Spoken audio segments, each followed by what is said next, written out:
Sakyčiau, kad viena iš sunkiausių Evangelijos vietų – mylėti, melstis ir laiminti savo priešus.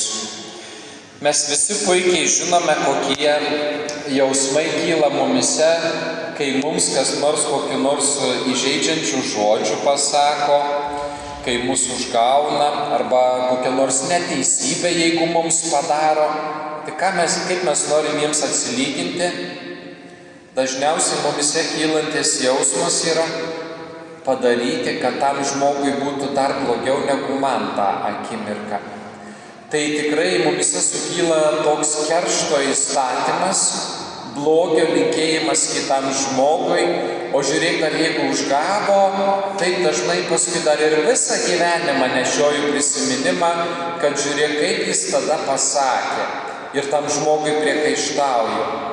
Ir ar tai savo šeimos nariui, ar ten darbe, ar mokykloje ir panašiai. Taigi, kietas Jėzaus žodis – mylėkite ir laiminkite savo priešus. Ir atrodo, kad visų laikų krikščionys, suprasdami, kad širdį labai dažnai noriu pasielgti priešingai, negu Dievas moko, stengiasi vis tik daryti taip, kaip Jėzus kviečia. Dar pirmaisiais krikščionybės amžiais mes matome būtent tokias pastangas. Po Jėzaus įžengimo į dangų 300 metų Romos imperijoje buvo vykdomi žiaurūs persekiojimai. Vos tik sužinoję imperatoriaus valdžios atstovai tuoj pat suimdavo krikščionis ir versdavo išsižadėti tikėjimo. Labai dažnai areštuodavo, paimdavo tiesiog prievartą krikščionių turtą, o dar dažniau juos nukankindavo. Ir kaip tais laikais būdavo madinga, tiesiog stadionuose arba koliziejuose tikinčių žmonės užpjudydavo laukiniais žvėrėmis, liūtais, kurie visų žmonių akivaizdoje juos sudraskydavo. Ir įsivaizduokit, kokie buvo žiaurūs romėnai. Mėgaudavosi, kaip trykšta mirštančio žmogaus kraujas, kaip jis yra nukankinamas. Taigi krikščionis dėl to, kad buvo tikintis, susilaukdavo tokių siaubingų išbandymų ir net gyvybės atėmimo. Ir kai pagalvoju tokioje akimirkoje, kai Jėzus sako, laiminkite ir melskitės už savo priešus, argi jiems lengva buvo tose akimirkose? Tikrai nebuvo lengva ir išlaikyti ištikimybę Dievui ir dar melstis už tuos kankintojus. Situacija gerokai pasikeitė, kai 313 metais imperatorius Konstantinas draugė su kitu imperatoriumi pasirašo tokį garsų dokumentą, kurį mes vadiname Milano ediktu. Ir šitas dokumentas yra pasaulyje laikomas pirmasis religijų laisvę užtikrinantis dokumentas. Tame tarpe ir krikščionybė tapo religija, kurią gina imperatorius, nes jo mintyje kiekvienas žmogus turi teisę išpažinti savo tikėjimą, religiją. Dažnai, kada mes mąstome, mes, šiandieniniai žmonės, apie religijų laisvių įstatymus, galvojame, kad čia galbūt Amerikoje gimė tokie įstatymai arba Europoje. Ne. Dar Romos imperijos metu ir 313 metai imperatorius Konstantinas buvo pirmas žmogus pasaulyje, kuris suprato, kaip svarbu žmogui leisti gyventi pagal jo sąžinę ir įsitikinimus.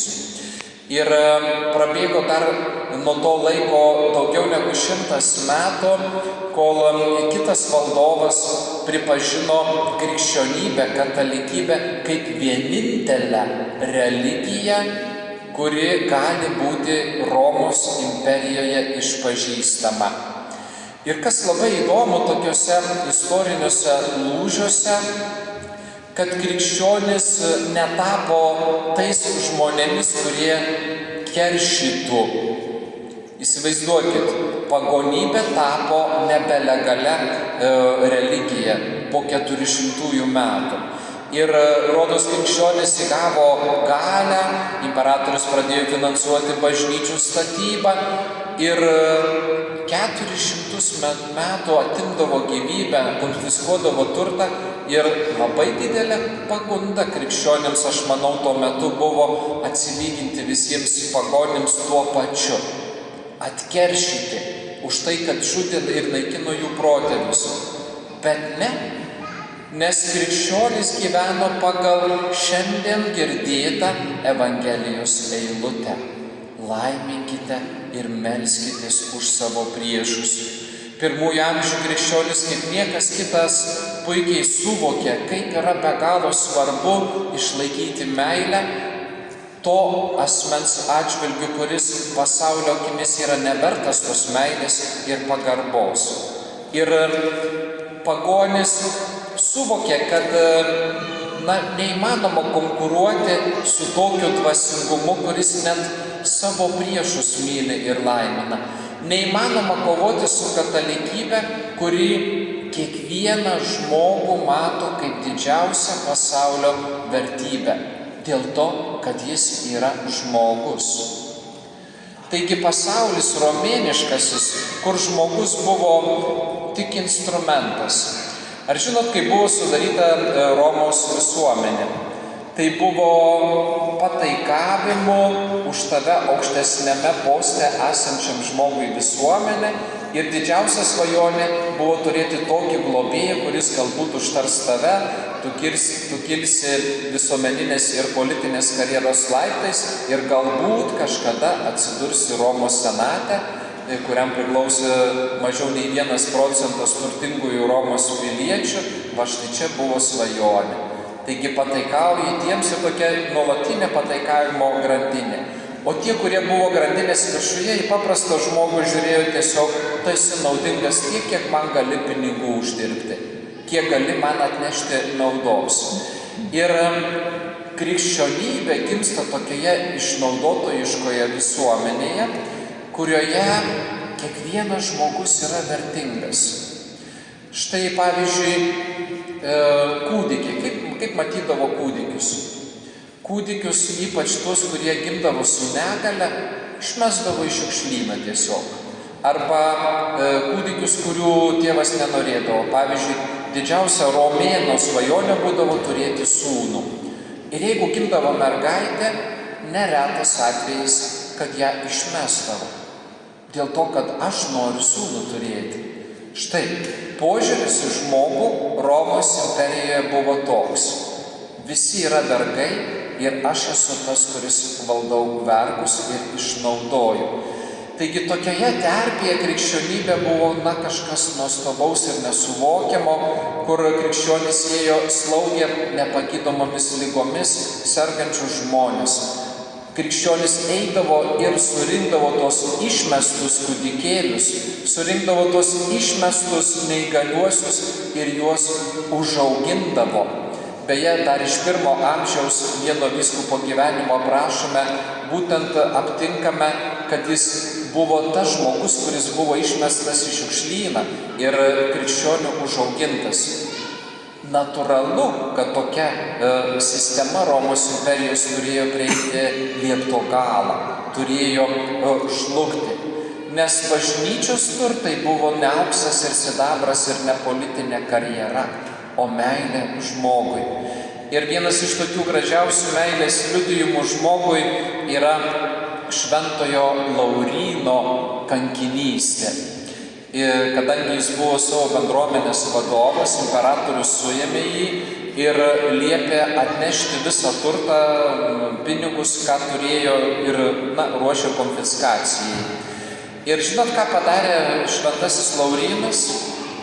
Jis atsivedė 3 ubagus, atsivedė 3 vargšus ir stovėdamas teisme prieš imperatorių pasakė, štai čia yra bažnyčios turtas. Įsivaizduojat? Tai, kas romėnui yra pasišlykštėjimo šaltinis, tie nuskurdėliai, nutriskeliai, o jis atsiveda į teismą ir sako, štai čia yra bažnyčios turtas. Mielieji, kaip Dievas keitė pasaulio veidą nuostabiai ir viską pradėjo nuo tokių eilučių, kaip šiandien girdėta Evangelija. Laimink ir melskis už savo priešus. Pagoniškajam pasauliui nesuvokiama tiesa. Kaip tu gali mylėti tą, kuris tau blogą linki ir blogą daro. Tai tikrai nemenkas uždavinys, kurį primena mums šiandien Jėzus šiame Evangelijos pagal Luką pasakojime ir mintis, kuri tikrai priverčia susimastyti. Kaip ir mišių pradžioje pradėjome mūsų maldą nuo tos minties, mums juk netgi savo šeimos narius ne visada sekasi gerai mylėti. Taip dažnai mes įskaudiname savo šeimos narius, pasakom negražių žodžių, tingime jiems padėti, o Jėzus sako ne tik savo šeimos narius, bet ir tuos, kurie tau nemyli, tuos, kurie tave skriaudžia, melskis ir laimink ir galbūt tavo malda taps jo galimybę tapti geresniu žmogumi. Taigi neškime šitą mintį į savo savaitę, į savo veiksmus, į savo mintis, kad ir mes, kaip daugybę šimtmečių gyvenę krikščionys, galėtume keisti pasaulį, galėtume keisti savo namų aplinką, padarydami juos geresniais. Amen. Amen.